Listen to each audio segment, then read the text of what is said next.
देखो इधर आओ, अब अपन सेल का एक पॉइंट कर रहे हैं, जहां इस पॉइंट को ध्यान से देखना, ठीक है। बहुत अच्छा, आपके क्वेश्चन बहुत इजी हैं, मैं यहाँ पर थोड़ा सा डिफिकल्ट सा पॉइंट एक बनाऊंगा, मेरी मर्जी। अच्छे से समझना, एग्जाम्पल को ट्राई करना। पहले तो इसको समझो, जब भी कोई एसेट्स हम बेचेंगे, क्या करेंगे, एसेट्स बेचेंगे, सेल करेंगे, तो उस टाइम हमें एसेट्स से रिलेटेड 3 चीजें पता होनी चाहिए। कितनी चीजें? 3 चीजें, ठीक है। डेप्रिसिएशन कैलकुलेट कर रहे हैं अपन, डेप्रिसिएशन व्हेन एसेट सोल्ड। अब ध्यान से सुनना जो पॉइंट कह रहा हूं, जब भी आप डेप्रिसिएशन कैलकुलेट करते हो और हम कोई एसेट्स बेचते हैं, मोहित बोर्ड पे ध्यान होना चाहिए, क्या करते हैं अपन, एसेट्स बेचते हैं, ठीक है। जब भी हम कोई एसेट्स बेचते हैं तो हमें 3 चीजें पता होनी चाहिए, जिनमें से 2 चीजें क्वेश्चन आपको बताएगा, एक चीज वो आपको गायब करेगा। अब 3 चीजें होती क्या है? सबसे पहले तो अगर हम एसेट्स बेच रहे हैं तो उस एसेट्स पर डेप्रिसिएशन कितना बना, depreciation up to date of sale. जब हम उस एसेट्स को बेच रहे हैं तब तक का उस एसेट्स का डेप्रिसिएशन आपको पता होना चाहिए। इसकी वो आपको रेट खुद बता देगा, 10%, 12%। तो चाहे आप एसेट जब भी बेच रहे हो, जैसे मैंने जुलाई में बेच दी, अप्रैल से 31 मार्च वाला टाइम चल रहा था, मैंने जुलाई में बेची, तो मैंने एसेट्स यूज कितनी ली होगी, अप्रैल, मई, जून, जुलाई में तो बेच दी, 3 महीने का डेप्शन लगेगा। दिसंबर में बेची तो अप्रैल से दिसंबर, 9 महीने का डेप्शन लगेगा। यानी जितने टाइम हम उस एसेट को यूज लेंगे, उसका टाइम के हिसाब से हम डेप्रिसिएशन कैलकुलेट करेंगे। तो सबसे पहली चीज, जो एसेट्स बेची है उसके ऊपर डेप्रिसिएशन आपको पता होना चाहिए। दूसरी चीज, उस एसेट्स को आपने कितने में बेचा, वो सेल वैल्यू आपको पता होनी चाहिए, ठीक है। और तीसरी चीज होती है, जब भी हम एसेट्स बेचेंगे तो बेचने पर या तो प्रॉफिट होगा या लॉस होगा, ठीक है। पूरी रामायण इसलिए आ रही है, हमें profit and loss he calculate करना होता है एक्चुअल में एसेट्स को बेचने पर, ठीक है। तो अगर हमने एसेट्स को बेचा तो उस पे होने वाला प्रॉफिट या loss on sale of asset जो होगा वो हमें पता होना चाहिए। एसेट्स पे, एसेट्स के बेचने से होने वाला प्रॉफिट एंड लॉस, ये कहां आता है? अच्छा चलो बताओ, डेप्रिसिएशन कहां लिखते हैं? इसका इफेक्ट 2 जगह होता है, एक तो इनकम एंड एक्सपेंडिचर में, और दूसरा जब हम बैलेंस शीट बनाएंगे तो उसको एसेट्स में से लेस करके बताएंगे। भाई ये तो था, एक तो इनकम एक्सपेंडिचर में एक्सपेंस साइड में आएगा, दूसरा जब हम बैलेंस शीट बनाएंगे तो उस एसेट्स की वैल्यू में से हम माइनस कर देंगे, क्योंकि डेप्रिसिएशन एसेट्स की वैल्यू को कम कर देता है। फिर बात करते हैं सेल वैल्यू कहां पर आती है। सेल वैल्यू आएगी रिसिप्ट एंड पेमेंट अकाउंट में। क्यों? एसेट्स बेची तो पैसा आएगा ना, तो जो पैसा आया वो रिसिप्ट में जाएगा, ठीक है। तीसरी चीज, उसको बेचने से होने वाला प्रॉफिट एंड लॉस कहां आता है? इनकम एंड एक्सपेंडिचर अकाउंट में। क्यों? बेचा, प्रॉफिट हुआ इनकम एक्सपेंडिचर के बाई में, इनकम है, बेचा, लॉस हो गया इनकम एक्सपेंडिचर के टू साइड में, ठीक है। क्लियर है यहां तक पॉइंट? तो हमें 3 चीजें पता होनी चाहिए। सबसे पहली चीज सीक्वेंस यही होगा, पहले आप डेप्रिसिएशन कैलकुलेट करोगे, फिर उस एसेट्स की सेल वैल्यू, ठीक है, और तीसरा बेचने से होने वाला प्रॉफिट एंड लॉस। 99% क्वेश्चन में वो आपको इसकी रेट बता देता है, 10%, 20% तो ये हम कैलकुलेट कर लेते हैं।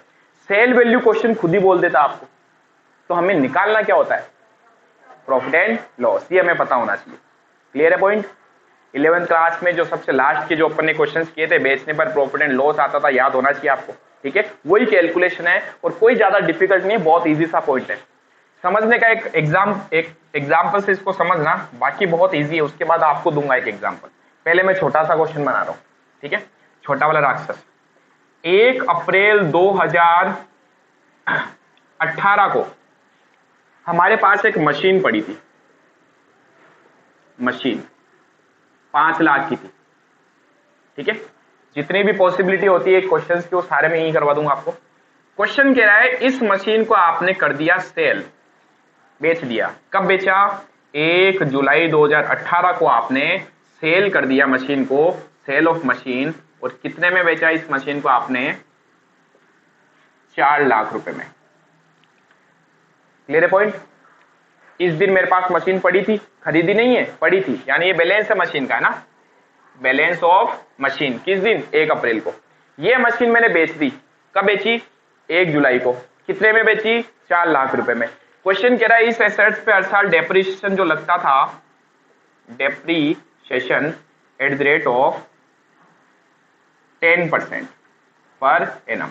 हर साल डेप्रिसिएशन कितना लगता है? 10%।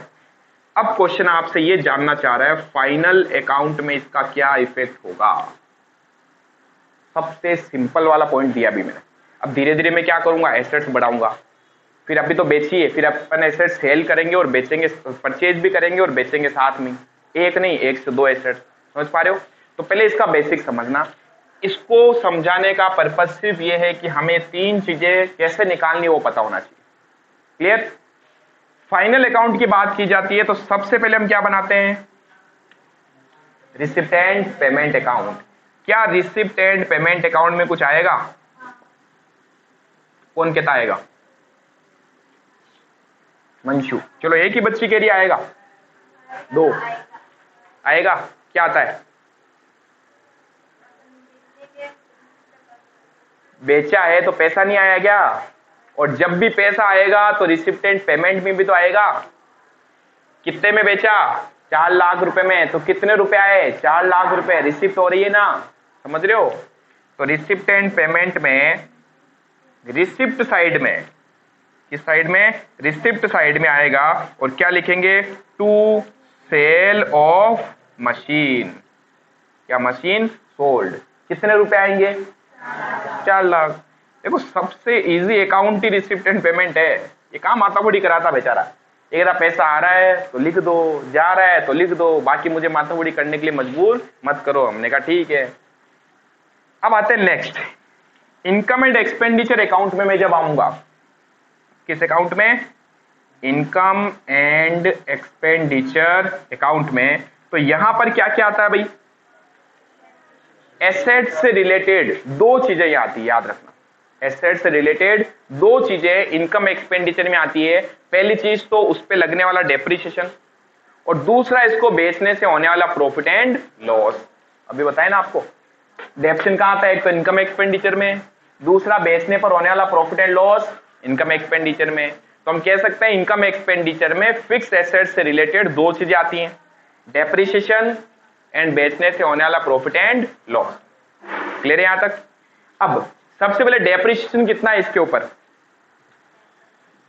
कैसे निकालें? डेप्रिसिएशन तो निकाल ही सकते हैं भाई। एसेट्स कितनी यूज आई? अप्रैल, मई और जून, 3 महीने तो यूज आई है। 1 जुलाई को तो बेच दिया, अप्रैल में पड़ी थी हमारे पास, जुलाई में बेच दिया हमने इसको। तो एसेट्स को कितने महीने यूज लिया? 3 महीने। ठीक है? तो अब ये जो चीज है ना, इसको अपने को करना है एक वर्किंग नोट में। ठीक है? ये वो वर्किंग नोट है जो हम कक्षा 11 में भी बनाते थे। Working note number 1। और लिखना क्या? वर्किंग नोट का नाम कैलकुलेशन ऑफ प्रॉफिट या लॉस ऑन सेल। क्योंकि इस एक ही वर्किंग नोट में अपन को 3 चीजें पता चल जाएगी। सिर्फ एक ही वर्किंग नोट बनाना है। क्या करना अपने को? उस एसेट्स को जिस दिन वो पड़ी थी ओपनिंग में, उस दिन की वैल्यू उठा लो। है मोहित जी? क्या कर लो? कब पड़ी थी? 1 अप्रैल 2018 को। क्या लिखेंगे? Balance of machine. कितने की एसेट्स थी इस दिन हमारे पास? 5 लाख की। लिख दो 5 लाख। अब सीक्वेंस यही रहना चाहिए। सबसे पहले क्या करेंगे? डेप्रिसिएशन कैलकुलेट करेंगे। बताओ डेप्रिसिएशन कब तक का लगाऊंगा? 1 जुलाई तक का। तो मैं यहां लिखूंगा 1 जुलाई 2018 तक का क्या चार्ज करना अपने को? डेप्रिसिएशन। 5 लाख की एसेट थी जिससे मैंने 3 महीने यूज लिया, तो 3 महीने का डेप्रिसिएशन लगेगा। कैसे निकालेंगे? 5 लाख की एसेट थी, उस पर लगेगा डेप्रिसिएशन, इनटू रेट कितनी है? 10%। 5 लाख का 10% इनटू कितने महीने यूज लिया?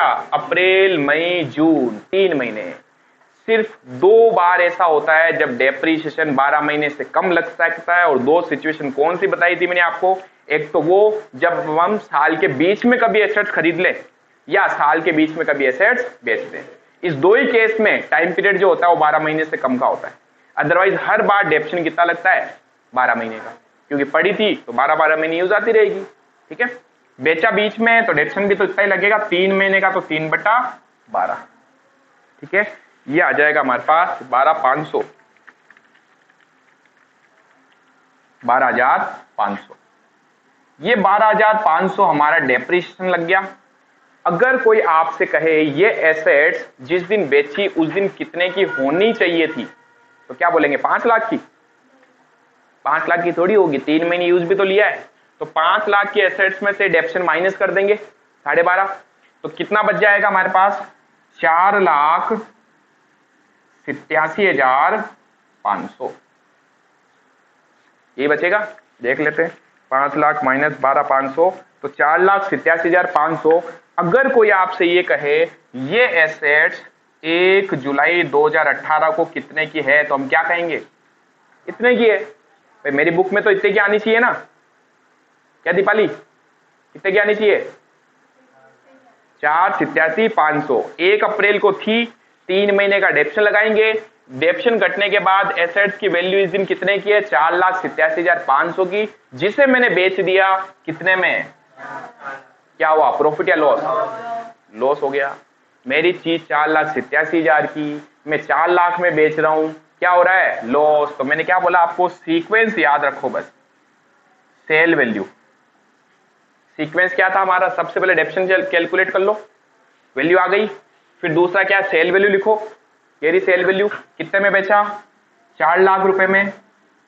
तो 4,87,500 की चीज 4 लाख में बेच दी, हमें हो गया लॉस। कितने का? 87,500 का। ये लॉस भी कहां आता है? Income and expense.